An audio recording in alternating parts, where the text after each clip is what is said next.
Salutations! Welcome to another episode of RWBY Review. Today's episode is Volume 8, Chapter 9, Witch. This one is definitely a turning point in the volume. Let's see what happens. Monstra is wreaking havoc as usual by sending in hundreds, if not thousands, of Grimm. Also, hold on, is that the winner of the Grimm Design Contest? Is that their debut? Is that all we're gonna see? If so, that sucks big time. All that work for 0.2 seconds of screen time. So, John, Yang, and Ren just spawned in Monstra. No fight to get in, no scene to show how they made it, no transition between being outside to inside. Is Monstra that easy to breach? This is super disappointing. It sounds so unnatural for John to just recount exactly what will happen to them if they fail, as though they've already forgotten. I don't know if it's for the audience's benefit, but the audience isn't stupid either. We know that John's team is on a time crunch, and what will happen if they don't find Oscar in time. And even if we didn't know, since this line assumes we don't remember, why would RWBY assume we remember why the Aesops would blow them up? Why trust us to remember the why while not remembering the what?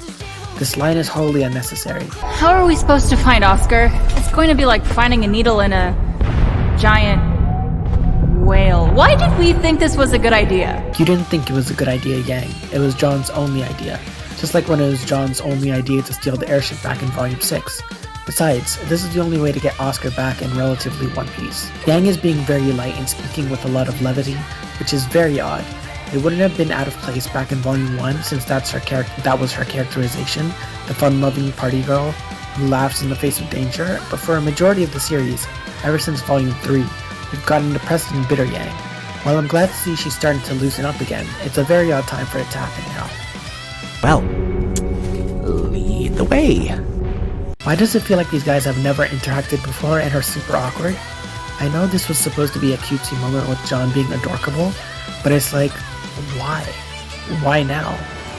Why is being both quite literally and figuratively in the belly of the whale giving everyone here the urge to act uncharacteristic and strange? They feel like aliens trying to impersonate people, as opposed to a smooth, well-oiled machine that has worked well together all volume long, seamlessly and in sync. This attempt at humor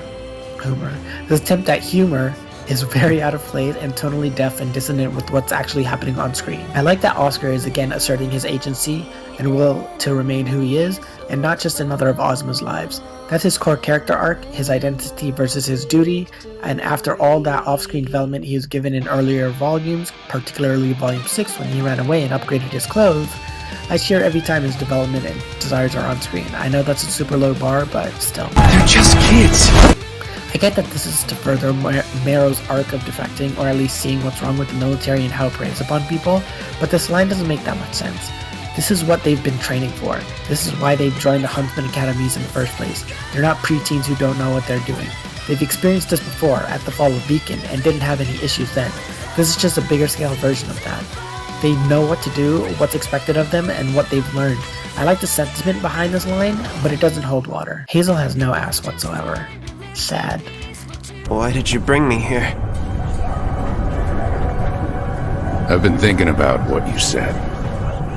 If it's a lie, and I took that lie to Salem, the punishment would fall on my head before yours.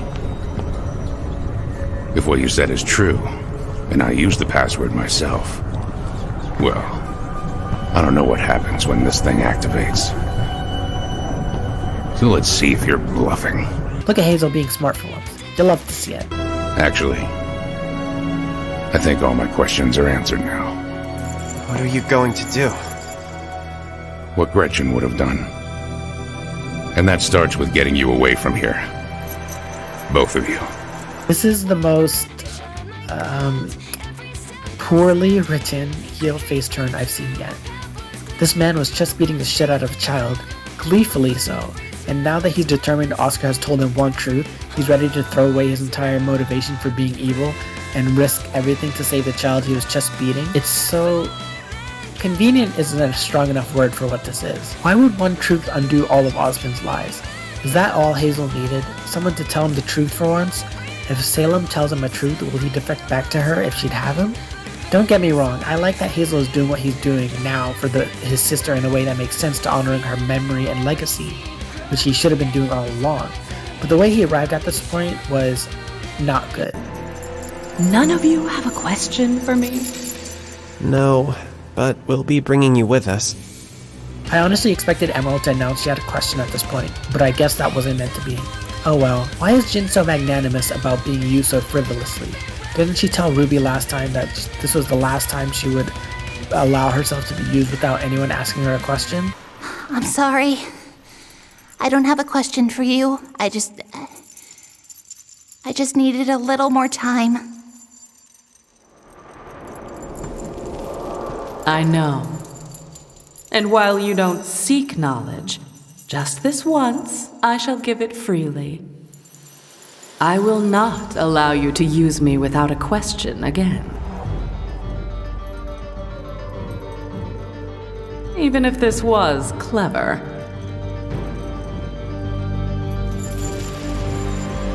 And now she just allowed it? So Neo knows the password, and will presumably have the lamp, though she has no way of activating it because she can't speak. But how did she know to be there at the exact time? Has she literally been sitting there for ages? We know it's not under Salem's orders because later in the episode, Salem freaks out when she realizes the lamp is missing. She wouldn't have done so if she'd known that Neo had it in her custody, and if she'd been put up to watching over the lamp for Salem. We don't get an explanation for what Neo was doing there, and it's very convenient for the plot that she was. Also, the base model of Maya that she appeared in looked weird, and I'm very glad that these characters wear clothes to hide their oddly rendered shape. This isn't the end of the epic blowout fight, is it? They didn't resolve anything. They just tossed away their issues with each other because they had bigger problems. Why raise the plot thread if you're not going to unravel it to its core? Why raise it at all if you don't plan to resolve it? I do like that Ren saw right through Yang's bravado, and instead of getting defensive, she sighed in relief and was happy she wasn't alone in her fear. I really love when characters are confronted with something, and instead of choosing to get violent or upset at the truth, they show maturity and wisdom to just accept it. Why is the Yang and Ren moment suddenly about Jean? Jean is fearless. Jean is so good. Jean is flawless. Jean is beyond any fear or flaw. Jean has to be the center of this conversation despite not being a part of it. The others are only inspired to believe something is possible because Jean does. Why does everything always lead back to Jean? I mean, it's not as egregious as it was back in volumes 1 to 6, but that doesn't mean I don't recognize Jean wanking when I see it. Why does the seer turn around as though it has eyes with which to see them? On an initial viewing, this doesn't make sense to me. Why would Hazel and Emerald leave Oscar behind? Why would Emerald grab Hazel by the hand and drag him to the wall as Salem approached them as though he didn't know the proper protocol? It's only after the reveal that it all made sense, so I like these sort of details you recognize retroactively.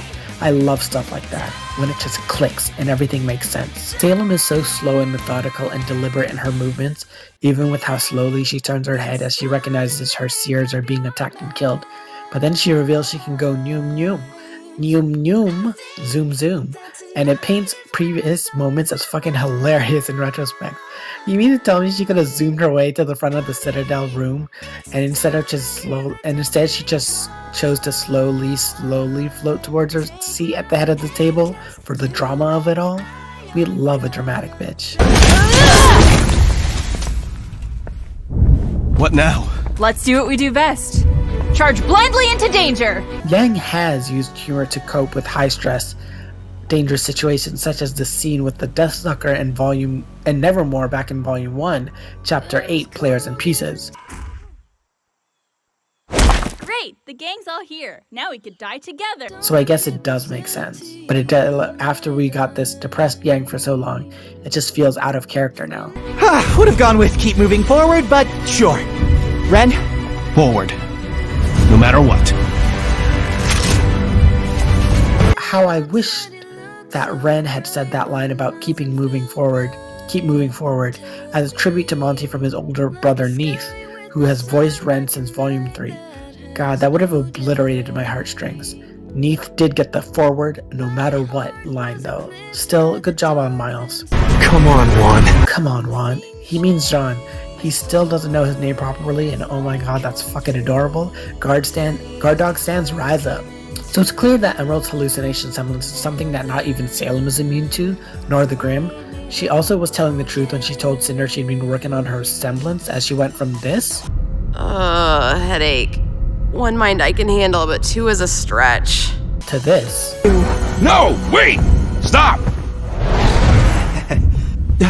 Manipulating multiple minds at once, including the viewers, since we see Oscar as Hazel even though there's no mind to manipulate aside from Oscar's. Whereas before she'd had strain on her if she tried to handle 2 minds. Here she's manipulating 3 minds and have 0 strain and showing 0 effort whatsoever. Good job and great for her, Emerald. Oscar! I knew I sensed some weak minds nearby. Jean throwing his weapons to the ground to run and hug Oscar, sniffling and chuckling with joy. You'll love to see it. That and Yang and Ren's smiles as well. I love the dynamic between Yang and Emerald. Yang effortlessly befriended Emerald back in volumes 2 and 3, and she thought they were friends. She greeted her cheerfully with a "What's up, Em?" back in volume 3, and now she knows Emerald is on Salem's side as of volume 5. She's grown to despise her. It went from a supposed friends to an enemies dynamic. Now they just gotta make the leap to lovers, and you'll have the classic dynamic trope with a twist of friends to enemies to lovers. I also love the petty look Emerald gave Ren as she passed him by for daring to say that she was scared. It harkens back to earlier where Gang gracefully accepted her fear and didn't become defensive, but Emerald did. To be fair though, Emerald isn't exactly friendly with them, so that might have come across as a slight. This is it, everyone. We're gonna clear a path to that monster. So how the fuck did John, Gang, and Ren get in? Did they not clear a path to the monster? How did they just manage to do so, but you and your giant army haven't yet? But they might still be alive in there! I gave them their window. We can't wait any longer. Would you say the same thing if it was your sister inside? Are you gonna tell her what you did to her friends?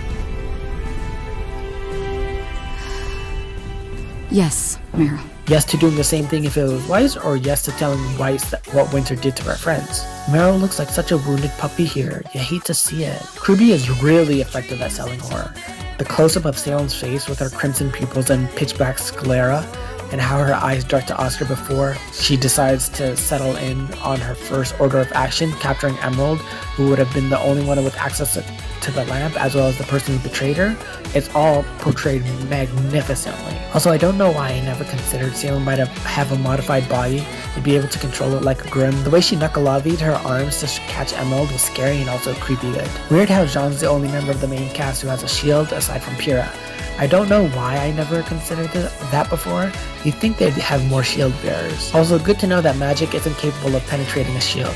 I'm actually surprised. I thought it'd tear right through it, or at least to knock the shield and bearer flying, which I guess it did a little bit, but you know, the fact that it was blocked at all is very, very surprising to me.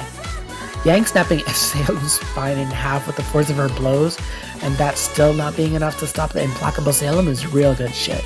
The way Salem didn't even try to bother stopping Yang's attacks because of how futile she knew it would be, as well as how she glanced almost indifferently down at the explosive charges littering her titty window and chest, is downright fucking comical. Oscar used magic against Salem. Holy fucking shit. I bet she never expected that. And we know it's a huge sacrifice for Oscar to do so as well, since he's sacrificing a bit of his personhood and identity every time he uses magic. But he did, to try and save not only Yang, but also Emerald. I'm gonna cry, I love this. Salem is fucking pissed because this is probably the first time someone has used magic on her, if not ever, then in a really, really long time, especially given that no one has magic except for her and Ozma, and the maidens, I suppose. But I'm talking real, old-school magic. The colorful rainbow shooting out of an orb of destruction kind. Salem is really good at telling when someone is telling the truth or not. She displayed this back when Oscar said he didn't know where Osmond hid the relic and beacon, and again when Emerald said she didn't know where the lamp was. I really like that she doesn't belabor the point and doesn't insist they do know when it's clear they don't. She's a clever villain and a pragmatic one, and that's what makes her feel so effective an antagonist to me. Everything I've lost, every person I've lost, is because of you! And who is it I've taken from you, girl? Summer Rose! My mom! A few things. First, that's not entirely true. The reason you lost your arm is because of Adam Taurus, not Salem. She had nothing to do with that. Second, holy shit, Yang calling Summer Rose her mom again. It's been so long. Like, We haven't heard her reference Summer since Volume 2.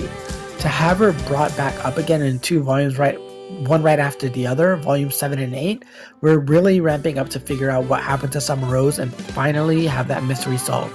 I'm thinking it might happen in Volume 9, if not this one. This volume is very unlikely, but still, it's possible. There's something so funny about Hazel just launching Salem through the air, eating her with a punch like she's nothing. It immediately called to mind how he did the same to Crow, and it was just as funny then, except it's even funnier now, because he just punched this all-powerful, nigh god-like figure in slow motion and with the replay. He's quite literally the "did you just punch out Cthulhu" trope from TV tropes. I fucking love it. And the way Emerald just stares at him like she can't believe it, that's so unintentionally funny that I can't stop laughing. Don't think I don't notice how he uses a crystal for each member of Team RWBY, and they're all color-coded too. If we pretend Blake's color is blue, because, I don't know, there's not really a black dust thing, crystal I guess, unless I'm missing something. Emerald trying to convince Hazel not to do this with that tiny little head shake, but he insists. It's the father-daughter dynamic that I love between them, and I really hope they get to see each other again. He's protected Emerald and Mercury since the very beginning, even taking the blame for failure so he'd be punished in their stead, and now he's laying his life on the line for Emerald and the others. I don't think he quite deserves full redemption for being a child beater, but I will acknowledge this is cool as fuck, and something I wish had happened without the abusing Oscar part. This fight is fucking amazing. Also, I like that it looks like Salem's got wings from the blood ooze smears Hazel beat out of her. Also interesting to know that hard light is effective against magic as well. Magic apparently can't penetrate shields or hard light dust barriers. Why is Salem just bashing Hazel's head in? So funny. How the hell did Hazel catch her? How fast is this man? Salem's been revealed to be a speedster, and now Hazel can just catch her while she's blitzing Oscar?